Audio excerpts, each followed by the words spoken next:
दोस्तों नमस्कार, मेरा नाम है शेखर और स्वागत है आप सभी का हमारे यूट्यूब चैनल शिखर स्टडी पॉइंट पर।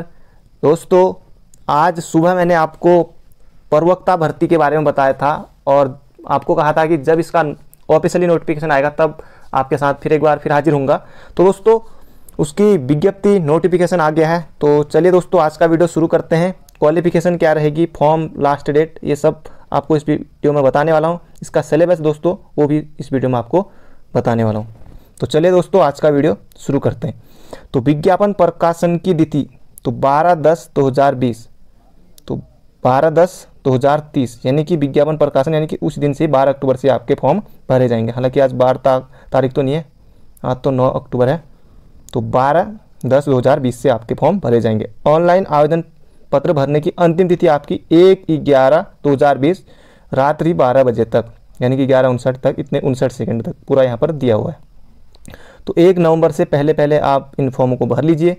आवेदन शुल्क जमा करने की 1/11 ये भी वही है, 1 नवंबर तक आपको करने। ऑनलाइन आवेदन पत्र के साथ 100 हस्ताक्षरित प्रिंट आउट के साथ शाखावार विषयवार पृथक समस्त अनिवार्य शैक्षिक अर्हता एवं अभिलेख जमा करने की अंतिम तिथि 16 नवंबर तक, 16/11/2020 शाम 6 बजे तक। या तो आप इसके लिए हरिद्वार जाके खुद लोक सेवा आयोग में जमा कर सकते हैं या फिर डाक के माध्यम से, ईमेल के माध्यम से ये सब आप कर सकते हैं।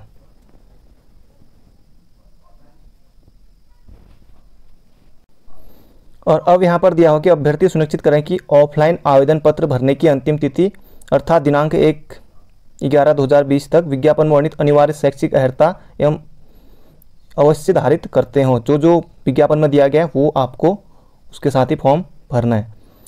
तो ऑनलाइन आवेदन के समय अभ्यर्थी को अपने समस्त शैक्षिक प्रमाण पत्र एवं अंक पत्र जैसे हाई स्कूल, इंटर, स्नातक, स्नातकोत्तर यानी कि जो आपने पोस्ट ग्रेजुएशन किया है, पीजी, बीएड, शिक्षा शास्त्री, एलटी अधिमानी अर्हता यदि लागू हो एवं विज्ञापन बिंदु इतना ये यहाँ पर दिया हुआ, ये सब आपके जो है आपको फॉर्म भरते समय ये आपके चाहिए। और यहाँ पर दिया हुआ है कि फर्जी प्रमाण पत्र, शैक्षिक योग्यता, आयु, अनुभव, आरक्षित संबंधी के आधार पर आवेदन पत्र प्रस्तुत करने वाले अभ्यर्थी को आयोग की समस्त आगामी परीक्षाओं से अधिकतम 5 वर्षों के लिए प्रतिवारित कर दिया जाएगा। जैसे कि आपने सुना होगा कि सुनने में आया था कि बहुत पहले जो कोई टीचर बन गए थे तो उनकी डिग्रियाँ फर्जी थी। तो इस तरह से आप लोगों को ये नहीं करना है। तो अब दोस्तों आपके पद कितने हैं? प्रवक्ता संवर्ग सामान्य शाखा के लिए विषयवार 544 पद हैं, टोटल 571 पद हैं, वो महिलाओं के लिए। हालांकि महिलाएं सामान्य से भी, जनरल से भी आवेदन कर सकते हैं। तो ये यहाँ पर दिया हुआ है। हिंदी के जो पद हैं रिक्तियों की संख्या 84, अंग्रेजी के 74, संस्कृत के 21, भौतिक शास्त्र यानी कि भौतिक विज्ञान के हैं 64, रसायन विज्ञान के 57, गणित के हैं 30, जीव विज्ञान के 49, नागरिक शास्त्र के 43 पद हैं, अर्थशास्त्र के 78, इतिहास के 10, भूगोल के 22, समाजशास्त्र के 9, कला के 1, मनोविज्ञान के 1, कृषि के 1। तो इस तरह से टोटल हमारे 544 पद ये हो जाते हैं। तो इस बार EWS के लिए भी ये है, शायद पिछली बार जब भर्ती आई थी तब ये नहीं रहा होगा, तो बहुत पहले भर्ती आई थी। अनारक्षित के लिए 283, आर्थिक रूप से कमज़ोर के लिए जो पद हैं वो 49 हैं। तो EWS है तो आप यहाँ से भरिए। अन्य पिछड़ा वर्ग यानी कि OBC के 80, अनुसूचित जनजाति यानी कि 27, अनुसूचित जाति यानी कि SC के 105 है। तो ये आपके इतने टोटल पद हैं। अनारक्षित यानी कि जनरल के ये पद हैं इतने 283। तो शाखावार सामान्य शाखा के विषयवार 36 आरक्षण का विवरण ये यहाँ पर दिया हुआ है, ये आप देख सकते हैं दोस्तों। इसको आप UKPSC की साइट से डाउनलोड कर सकते हैं। तो ये आपके लिए यहाँ पर दिया हुआ है, आप इसे ध्यान से देखिए, फिर उसके बाद आपको फॉर्म भरने ये होंगे। अब दोस्तों यहाँ पर दिया हुआ है प्रवक्ता संवर्ग महिला शाखा के विषयवार कुल 27 पद हैं। हिंदी में 4 हैं, अंग्रेजी में 1 है, भौतिक विज्ञान में 2 हैं, रसायन विज्ञान में 5 है, गणित में 4 हैं, जीव विज्ञान में 5 है, अर्थशास्त्र में 5 है और भूगोल में 1 है। टोटल 27 पद हैं। तो जनरल के लिए टोटल 14 पद हैं। आर्थिक रूप से EWS के लिए इसमें कुछ भी नहीं है, 0 है। अन्य पिछड़ा वर्ग OBC के लिए 5 है, अनुसूचित जनजाति ST के लिए 1 है, SC के लिए 7 है। तो टोटल 27 पद ये यहाँ पर दिए गए हैं। तो जो लोग लंबे समय से इसका इंतज़ार कर रहे थे उनके लिए अच्छा मौका है।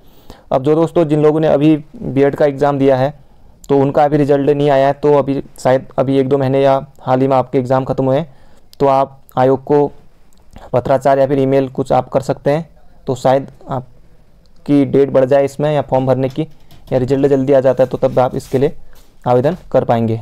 तो अब दोस्तों देखते हैं कि पद हेतु अनिवार्य शैक्षिक एवं अधिमानी अर्हताएं कि आपकी क्वालिफिकेशन क्या होगी। तो पद का नाम दोस्तों कोई भी पद हो आपका, प्रवक्ता समाजशास्त्र, भूगोल, अर्थशास्त्र, इतिहास, भौतिक शास्त्र, रसायन, गणित, तो सभी में लगभग वही है। तो भारत में विधि द्वारा स्थापित विश्वविद्यालय यानी कि आप स्नातकोत्तर यानी कि आप का ग्रेजुएशन इसमें होना चाहिए। और इसके अलावा दोस्तों पोस्ट ग्रेजुएशन आप होने चाहिए, पीजी आपने किया होना चाहिए। और यहाँ पर दिया है कि बीएड या एलटी डिप्लोमा ये आपके पास होना चाहिए, तब आप इसके लिए फॉर्म भर सकते हैं। इसी तरह से यहाँ पर सभी में वही दिया हुआ है, प्रवक्ता नागरिक शास्त्र के लिए वही है, तो सभी में लगभग ये वही है।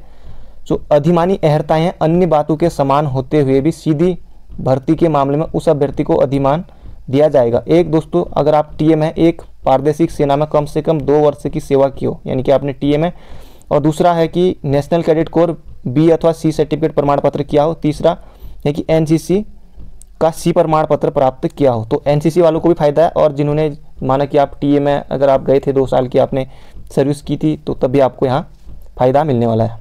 तो ये दोस्तों सभी में लगभग वही है। उत्तराखंड अधीन सेवा चयन आयोग, तो प्रवक्ता संवर्ग समूह ग के पदों पर ये आप देख सकते हैं नियमावली 2019 में उल्लेखित। दोस्तों पूरी विज्ञप्ति आप ध्यान से देखिए कि जो लोग भर सकते हैं। अब यहाँ पर दिया दोस्तों पद का स्वरूप है पेंशन योजना, अराजपत्रित अस्थायी स्थायी अरविल अंशदायी पेंशन योजना, यानी कि पेंशन आपको दी जाएगी। वेतनमान दोस्तों 47,600, और ये लेवल 8 का जो है इसमें वेतनमान आपको दिया जाएगा। आयु सीमा दोस्तों 1 जुलाई 2020 यानी कि 21 से 42 वर्ष आपकी आयु होनी चाहिए, और 1 जुलाई 1999 के पश्चात और 2 जुलाई 1978 से पूर्व नहीं होना चाहिए। तो आयु सीमा का आपको ध्यान रखना, इतनी आयु अगर आप हैं तो 21 से 42 साल, तो आप इसके लिए आवेदन कर सकते हैं। आयु में छूट इनको दी जाएगी, यहाँ पर दिया हुआ, आप इसको अच्छे से देख लेना। बाकी राष्ट्रीयता, भारतीय, ये सब ठीक है। तो दोस्तों यहाँ पर दिया हुआ है कि आप आवेदन किस तरह से कर सकते हैं। ये साइट www.ukpsc.gov.in यहाँ पर दिया हुआ है। इसके बाद आपको मीनू बार, हाउ टू अप्लाई, यहाँ पर अप्लाई नाउ, अगर आपने OTR किया हुआ है तो सब ठीक है। Apply now, registration, login, password, ये सब आपको करना है। ये सब आप जब करेंगे तो जो आपकी फीस है दोस्तों ये 176 इतने रुपये, मतलब इतने रुपये आपके कट जाएंगे, तो ठीक है। आर्थिक रूप से EWS वालों के लिए 176 है, अन्य पिछड़ा वर्ग के लिए 76 है, बाकी अनुसूचित जाति के लिए 86 है, और अनुसूचित जनजाति के लिए भी 86 है। दिव्यांग विषयवार इनके लिए 26 रुपये, और अनाथ गरुड़ निवारित इनके लिए कोई शुल्क नहीं है। और ये हैं दोस्तों आपके अल्मोड़ा, रानीखेत, ये हैं आपके अभ्यर्थी ऑनलाइन आवेदन करते समय विषयवार लिखित परीक्षा वस्तुनिष्ठ प्रकार की आपकी 200 नंबर की जो है आपकी परीक्षा होनी है। इसमें शायद पहले तक इंटरव्यू होता था, अब वो सब नहीं होगा।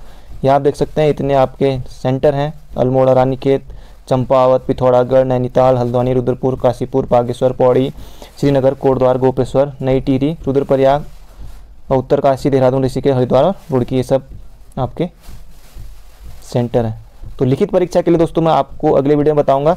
जब आप फॉर्म भर लेंगे दोस्तों, जब आप एक प्रिंट आउट आप अपने पास रख लीजिए, और एक आपको ये सब वहाँ आपको भेजने होंगे। और आपको 45% अनारक्षित यानी कि जनरल से तो 45% अंक लाने अनिवार्य हैं। EWS आर्थिक रूप से कमजोर 40%, OBC के लिए 40%, और SC SC इनके लिए 35%। इतने अंक आपको लाने जरूरी हैं। तो EWS और OBC का लगभग सेम है। तो ये दोस्तों आपके जब आप फॉर्म भरेंगे तो हाई स्कूल प्रमाण पत्र, अंक तालिका, इंटरमीडिएट, स्नातकोत्तर उपाधि, LT, PG का, BEd, ये सब आपके जब फॉर्म भरेंगे तो ये सब आपको अपने स्वयं हस्ताक्षर करके ये सब आपको डाक के द्वारा UKPSC को भेजने होंगे। तो ये थी दोस्तों आपकी कंप्लीट जानकारी। अगले वीडियो में सिलेबस के साथ आपको बताऊंगा। मिलते हैं अगले वीडियो में। Thank you friend, thank you so much.